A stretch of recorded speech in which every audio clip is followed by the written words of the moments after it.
Hi అండి అందరికీ welcome back to our channel. ఈరోజు వీడియోలో కమ్మనైన గుత్తి వంకాయ మసాలా కర్రీని తక్కువ టైంలో ఈజీగా ఎలా చేయాలో చూపించబోతున్నాను. మరి ఈ వీడియో అయితే ఎక్కడ స్కిప్ చేయకుండా చివరి దాకా చూసి నేనైతే గుత్తి వంకాయ కర్రీ కోసం ఒక 1/2 kg వంకాయలను అయితే తీసుకుంటున్నానండి. ఇలా 4 ముక్కలు అయితే కట్ చేసుకోవాలి. చూసారు కదా, ఇలా ఇదే విధంగా మిగిలిన వంకాయలను కూడా కట్ చేసేసుకుందాం.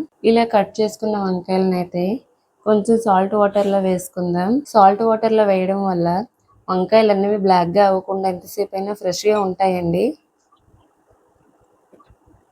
ఇలా వేసేసుకున్నాక ఒకసారి ఇలా బాగా కలిపేసుకోండి. వాటర్ లేకుండా అయితే పక్కకు తీసేసుకోవచ్చు. నేనైతే స్టవ్ ఆన్ చేసుకుని ఒక కళాయిని అయితే పెట్టుకున్నానండి. అలానే దీంట్లో కొంచెం ఆయిల్ కూడా వేసుకోండి. ఆయిల్ కొంచెం హీట్ అయ్యాక మనం ముందుగా కట్ చేసి పెట్టుకున్న వంకాయలను అయితే ఒక్కొక్కటిగా వేసేసుకుందామండి.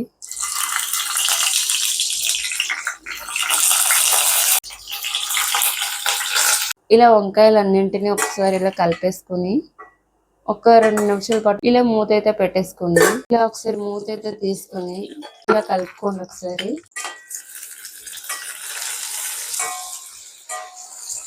ఈ వంకాయలు ఫ్రై చేసేటప్పుడు ఆయిల్ అనేది తిరుగుతుందండి, జాగ్రత్తగా చూసుకుని ఫ్రై చేయండి. ఇలా అయితే ఇంకో 2-3 నిమిషాల పాటు ఫ్రై అయితే చేసుకోవాలి బాగా. ఈలోగా మనమైతే మసాలా ప్రిపేర్ చేసేసుకుందామండి. 1 టీ స్పూన్ ధనియాలు, ఒక 1 టీ స్పూన్ పల్లీలు, ఒక 3-4 ముక్కలు కొబ్బరి, అలానే ఒక దాల్చిన చెక్క, ఒక 2 యాలకులు, ఒక 3 లవంగాలను కూడా వేసుకొని దీన్ని అయితే మిక్సీ పట్టేసుకోండి. ఇలా చూసారు కదా, ఇదైతే ఇలా మిక్సీ పట్టేసుకున్నానండి.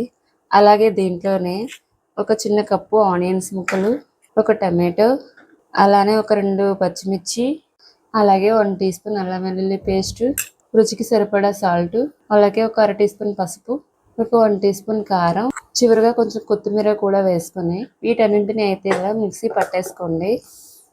ఇలా ఒకసారి మూత అయితే తీసుకొని చూసుకోండి. వంకాయలు కూడా ఫ్రై అయిపోయాయండి. ఇప్పుడు వీటిని అయితే పక్కకు తీసేసుకుందాం. ఇలా పక్కకైతే తీసేసుకోండి. మళ్ళీ అదే కళాయిలో ఇంకొంచెం ఆయిల్ అయితే వేసుకోండి. దీంట్లోనే ఒక కొంచెం జీలకర్ర కూడా వేసుకుంటున్నాను. అలాగే దీంట్లో మనం ముందుగా మిక్సీ పట్టుకున్న మసాలాని అయితే వేసేసుకుందామండి. అలానే కొంచెం కరివేపాకు కూడా వేసుకొని ఇలా ఒకసారి కలిపేసుకోండి. అలానే మనం ముందుగా ఫ్రై చేసి పెట్టుకున్న వంకాయలను కూడా వేసేసుకుందామండి. ఇలా వంకాయలను వేసేసుకున్నాక ఒక 1 మినిట్ పాటు ఇలా ఫ్రై చేసేసుకుని బాగా మసాలా పట్టేలాగా. అలానే దీంట్లో కొద్దిగా వాటర్ కూడా యాడ్ చేసుకుని 1 నిమిషం పాటు అయితే బాగా కుక్ అవనివ్వండి. మీరు సాల్ట్ అది అయితే ఒకసారి చెక్ చేసుకోండి. అంతేనండి, గుత్తి వంకాయ కర్రీ అయితే రెడీ అయిపోయింది. స్టవ్ ఆఫ్ చేసుకొని కొద్దిగా కొత్తిమీర అయితే చల్లేసుకోండి. ఈ వీడియో కనుక మీకు నచ్చినట్లయితే లైక్ చేయండి, షేర్ చేయండి, అలాగే సబ్స్క్రైబ్ చేసుకోండి.